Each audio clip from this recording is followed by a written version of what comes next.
Welcome to Literary Analysis Essays Brainstorming Stuff with Mrs. Thomas. This is one video in a series I've created about the literary analysis essay.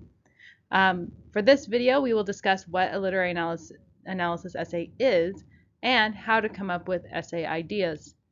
We'll also go over some examples, and this video assumes you've already completed some steps in close reading of your text that you need to write about.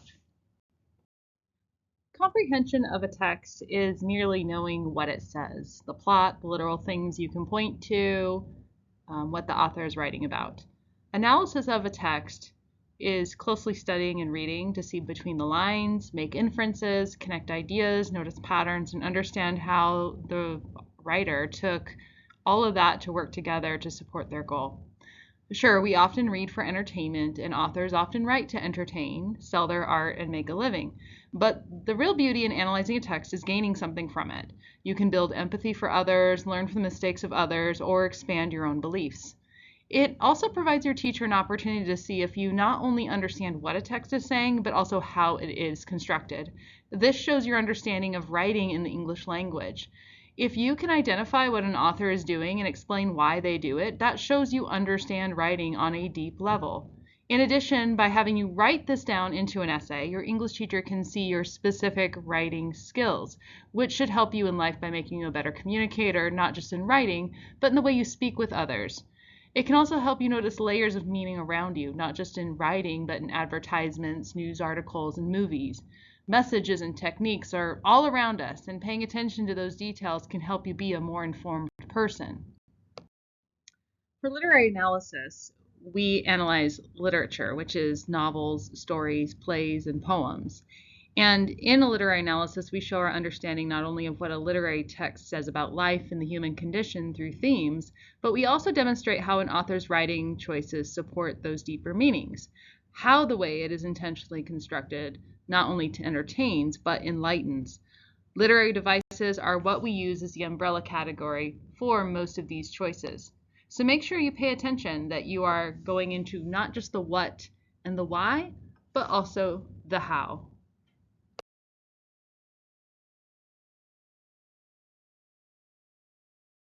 So the first part of brainstorming is coming up with some ideas for a thesis. Some of you may have a topic that's already been given to you. So you may be the person on the left of this screen who can follow these steps that I'll go over in a minute. Some of you may have a teacher that just gave you a text and wants you to figure it out on your own and come up with a theme.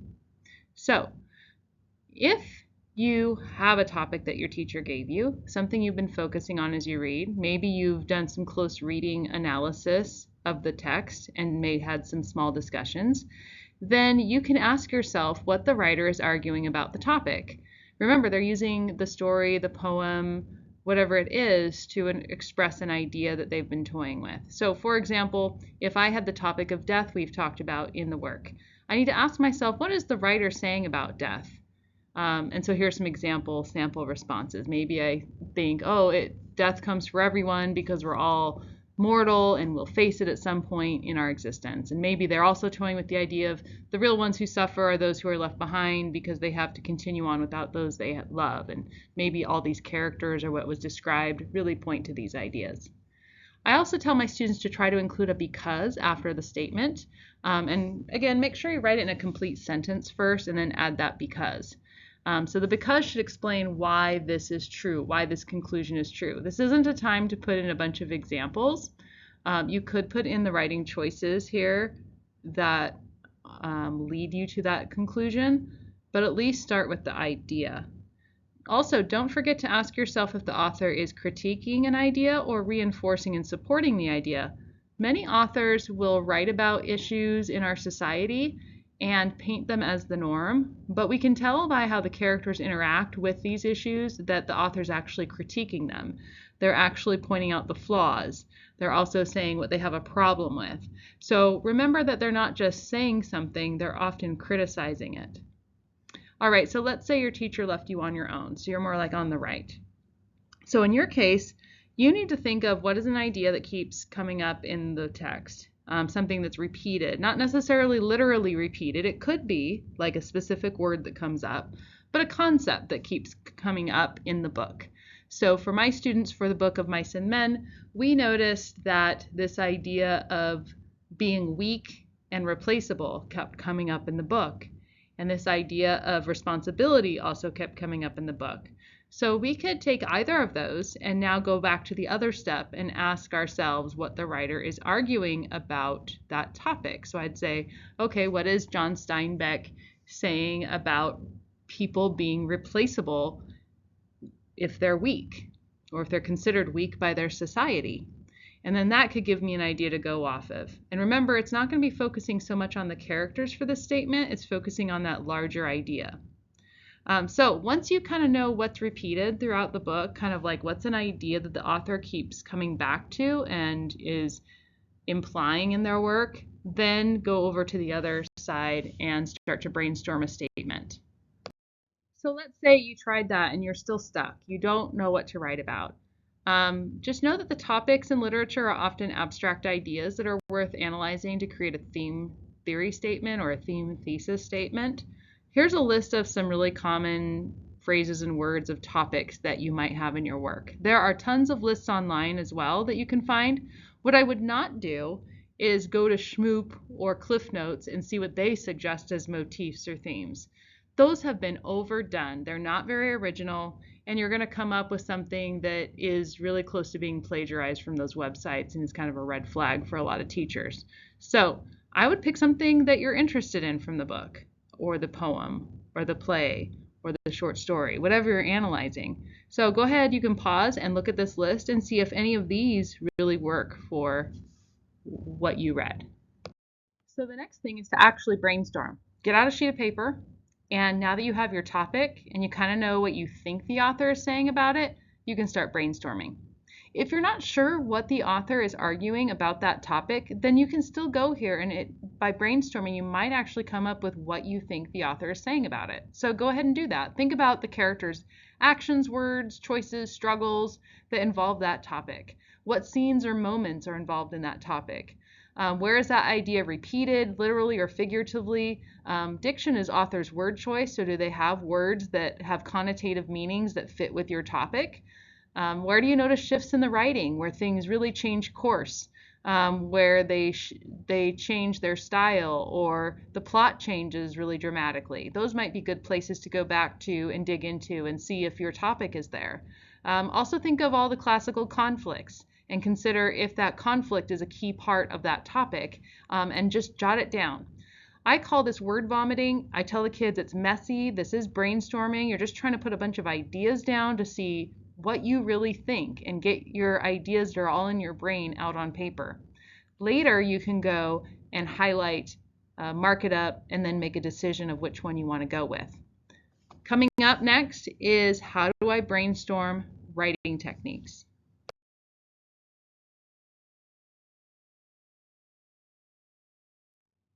All right, one word of caution before we get into the different things you can look for in a text. If you notice a writing technique but cannot explain why the author chose to do it that way, then it's not worth noting. Remember, you have to be able to explain not only what is going on in a text, but how that specific way the author wrote it helps forward their idea. However, we're in the brainstorming stage right now, so even if you can't quite explain the why yet, still jot it down. Brainstorming, like I said earlier, should be messy and all ideas should be put on the table. You can always modify, delete, or rewrite later. That's just part of the writing process. Finally, a couple of tips as you brainstorm, and hopefully your teacher taught you to do this as you read. If something is repeatedly mentioned and it's not something you would expect to be repeated, like for example a character's name versus a color association with only one certain character, then you need to take note. So I would expect a main character's name throughout the book, duh. So that's not worth noting. When we talk repetition, we talk repetition of an idea, repetition of a thing or a concept that you notice a pattern with. Another thing to look for is if the writing style suddenly shifts. Like, for example, the author suddenly throws an incomplete sentence at you when they don't normally write that way, or they go from using uplifting language to aggressive language. Stop and ask yourself, why? Is there a deeper meaning here, or is it just incidental? Let's look at this example of mine. So I said, Lenny is constantly compared to an animal of some kind. I know that they are often in negative context or when Lenny is about to get in trouble, which helps contrast him with other characters in the book and makes me think Steinbeck is trying to get his reader to see this dangerous side of Lenny that represents the animalistic side of human beings. That right there, guys, is how I get to a deeper level. And this is a brainstorming strategy. I wouldn't write that in my actual essay. This is me just playing around with the idea. So that's just one example of how I would take note of repetition and then start to interpret why I think the author did that. All right, so now we're going to dig into some writing techniques. There are whole books about different writing techniques and literary devices out there. You can search the web for them. So I just have a few that stand out that I know I talk about in my classes that might be helpful. So the first one is motifs. Motifs are repeated dominant ideas or features present throughout a work, which usually once we notice their repetition, we can see that they are maybe symbolic in nature, or we can say that it's metaphorical or thematic. Some that my students studied from a book were some common motifs across literature, meaning these ones show up quite a bit and have some pretty common interpretations. And those were vampires, weather being symbolic, the seasons being cyclical and representing changes in life or the life stages. We looked at irony. We looked at the idea of communion and how that's symbolic of people coming together or at least showing their relationships a bit more. So those are some that we noticed that in our work. The other motifs you can think of are ones that are specific just for your piece of literature. Even if you haven't studied common motifs, you can find them on your own by looking for these types of signposts. In other words, when you see something repeated or an idea, you maybe want to stop, take notice, and consider what's going on. Ask why the author is playing off these common features found in literature, or ask if they have the unique motifs and if there's a larger symbolic meaning. So, for example, I have students who notice in Of Mice and Men that the beginning of the book has the sunlight, and then it slowly goes to nighttime, and the tension between the characters increases in their interactions throughout that. We also notice that whenever it's dark is when bad things tend to happen, or at least when the sunlight is starting to fade, that's when negative things start to occur and conflicts. So we could look at that as a time of day motif and how sunlight and darkness represent these changes in the characters and their relationships. Syntax is sentence types and lengths. So this is something that you'd have to pay attention to. What is the author's normal sentence lengths? Probably a medium length sentence. And then looking for any deviations in either the sentence types or the sentence lengths. So for example, we don't typically write in questions all the time, and that's why rhetorical questions tend to stand out, is because they deviate from the normal writing structure of a traditional sentence. So you can also look at the lengths and go, okay, if my author suddenly gives me a one-word sentence that's actually a fragment, they're probably calling my attention to something. This can affect the tone, pacing, or like I said, just grab our attention so that we'll notice what's going on. It's often at a conflict that these types of things will happen, or a shift in the topic, or a shift in what the author is going for, or what the characters are experiencing. So for example, if my author typically writes medium-length sentences, but then has a 1 to 3 word sentence, I should ask myself why. Maybe it's reflecting on emotion. Again, it could be a shift in topic, a realization. It can have lots of reasons why, but you have to figure that out on your own if you choose to analyze syntax. You probably know what a dictionary is. So diction is the root word of dictionary. Dictionaries are full of words, and you should know that diction is the term we use, the technical term for referring to the author's choice of words. Now, all authors choose their words. So if you're going to talk about diction, you need to specify what type it is. So typically, when you're reading, you should notice trends with words when the author writes about certain characters, locations, or topics. These are often tied to strong emotions or levels of formality or types of language. So for example, I could have a lot of slang words that my author uses, and I should ask myself why they do that.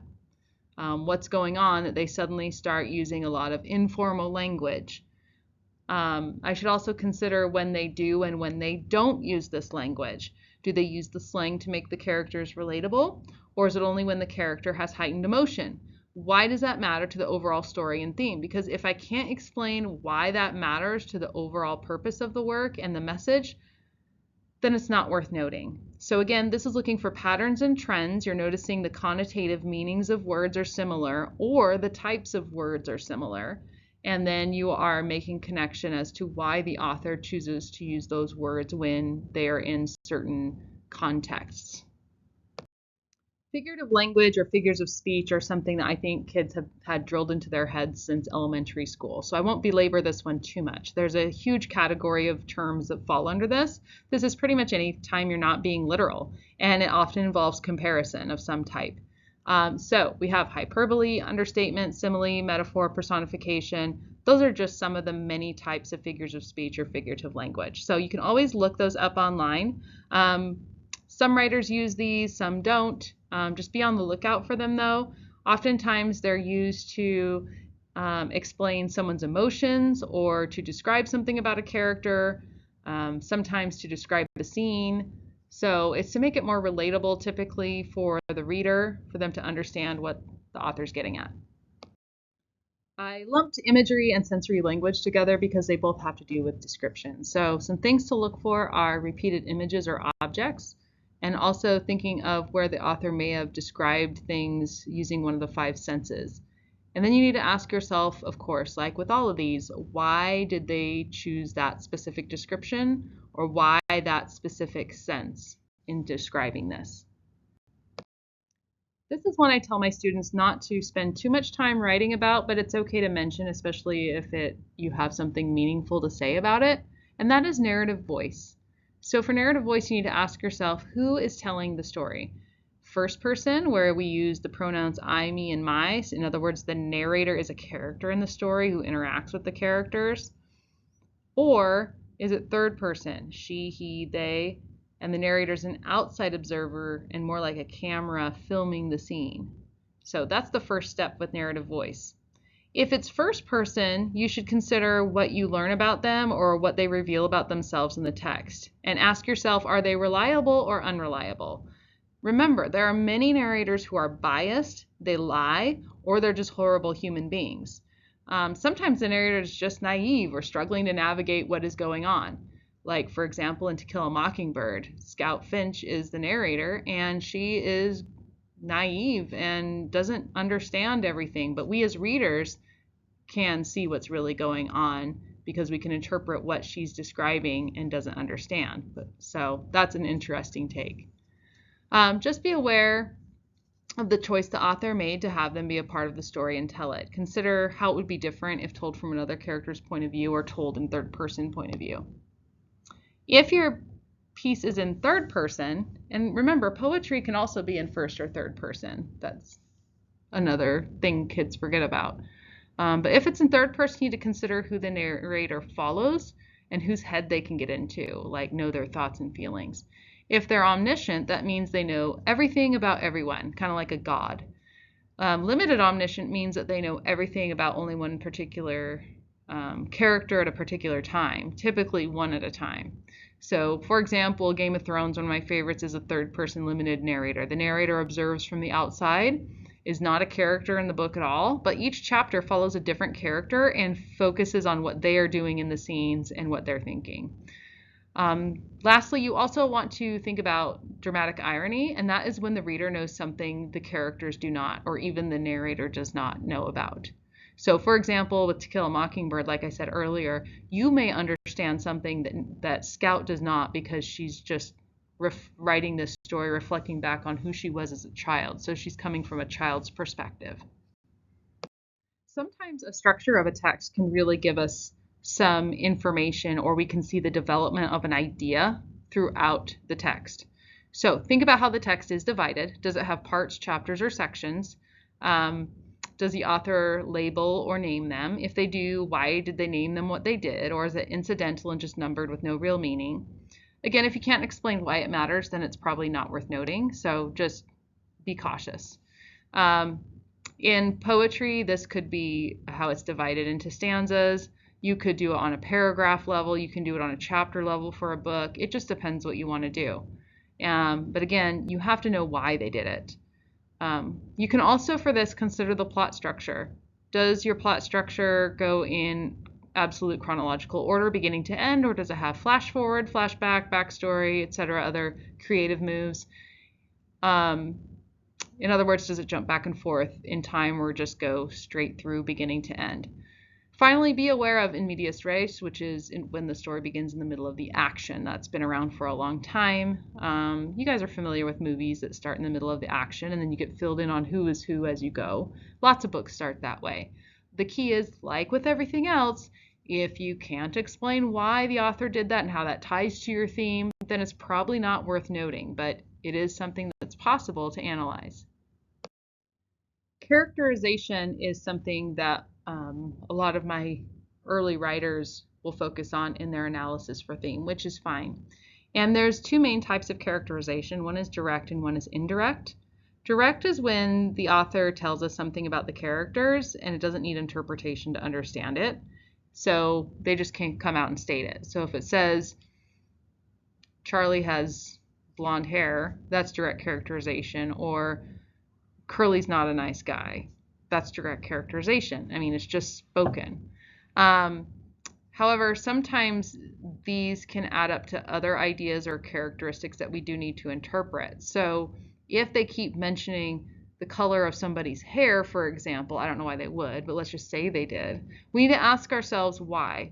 Is that symbolic of something larger that I'm supposed to pick up on, or does it really have a personality characteristic I'm supposed to think of with that? So again, if it keeps coming up, that might be a red flag for you to dig a little bit deeper. Indirect gets a little more interesting. These are the ones that you need to interpret and you have to make inferences. So the author really shows us characters through dialogue, what they say, how they say it, which characters they respond in certain ways to, because that can say a lot about them as a person, what's important to them, who they are they prone to violence, or are they a kind, thoughtful person, those types of things. Then we also think of their actions, just the way they behave, the choices they make in any given scenario, and how that helps us understand what type of person they are.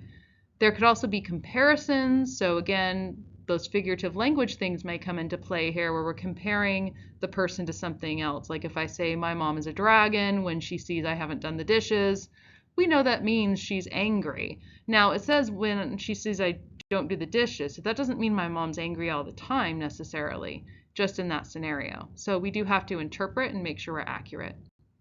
And then lastly, looking at their body language. How are they described? How do they move about? That can say a lot about who they are, what's important to them, and what they think of other characters. Like I said at the beginning of this video, there are so many literary techniques out there, so many writing choices an author can make, that I just gave you some basic categories. Search online for more specific writing choices you can include. Dig back through the text. That is key to literary analysis, is to go back through and do quick skim reads or focus in on one section really closely and see if there's anything you notice a second time through. Hopefully your teacher had you do a little bit of that, or you talked about some specific passages in class so you could really look between the lines in those and look at how it's written in those specifics. If not, just go back through the text and find more of them. So for example, in poetry has a lot of sound devices at work. It just is what it's known for. And same thing with plays, especially like a soliloquy from Shakespeare. So we might notice more like alliteration or assonance, consonants, or maybe some rhyming techniques, maybe some meter. So again, whatever the ones your teacher had you focus on are probably the ones that they felt would stand out the most in the work.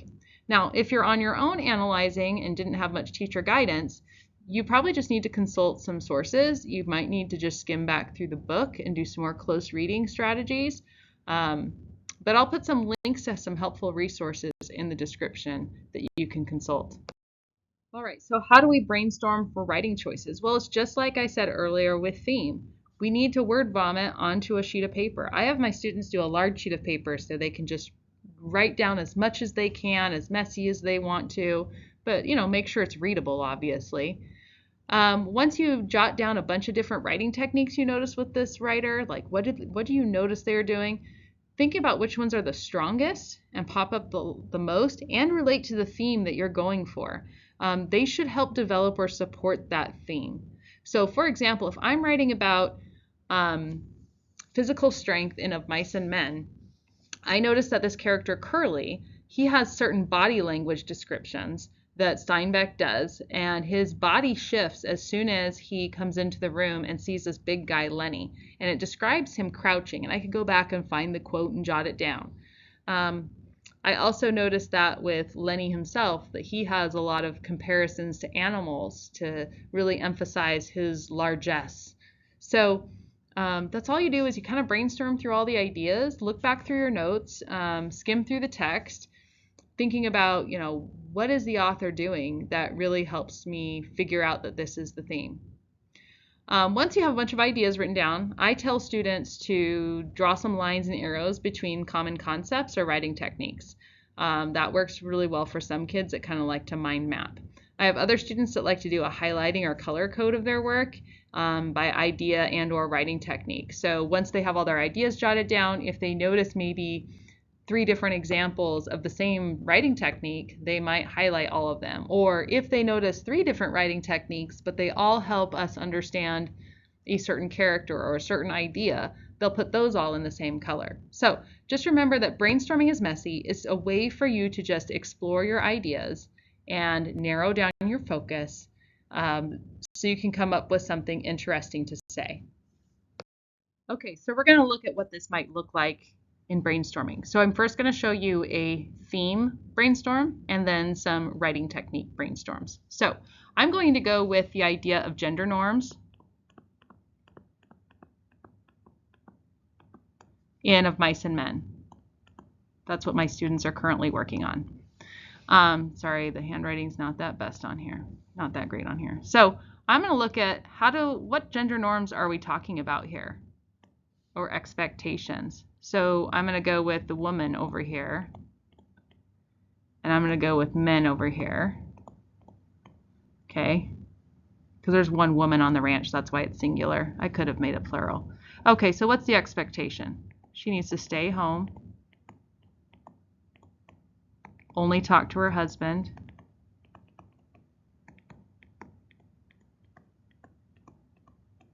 and she's not really supposed to have her own dreams.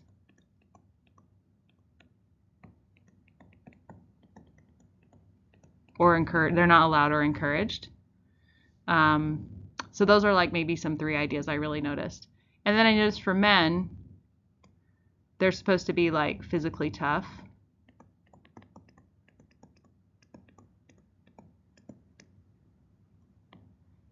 They should like objectify women. I'm not saying the author believes this, by the way. I actually think Steinbeck's critiquing all of this. And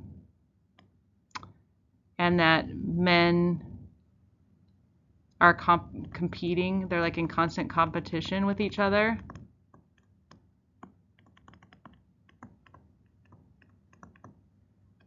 About women. Or over women, I could say it that way.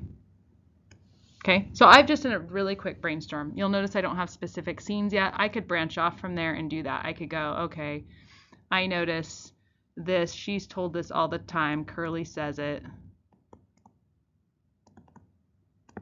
And then I could say, same thing here. These are things Curly says to her. He repeats this all the time. So what writing choice is that, though? I notice it was through dialogue.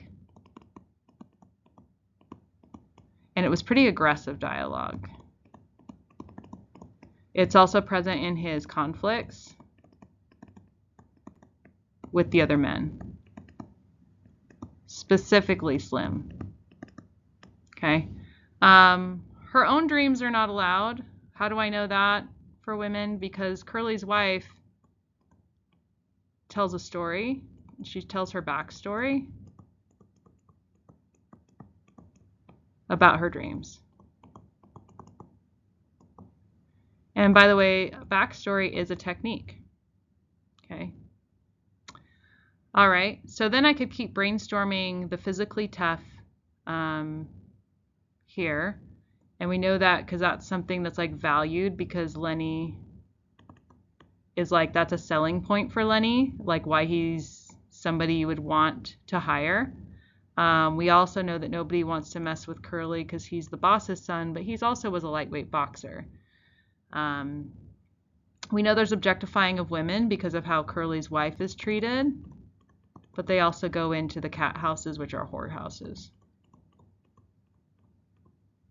Okay, and they talk about, you know, you go and see the whores at the whorehouse because then there's no mess, is what George says. So I can dig back through the book after this, and for everything I've brainstormed, I can start to come up with like specific examples and look at what writing technique is going on. But I may already have a clue about the writing technique that I could jot down like I did here in the blue, and then I did with the backstory.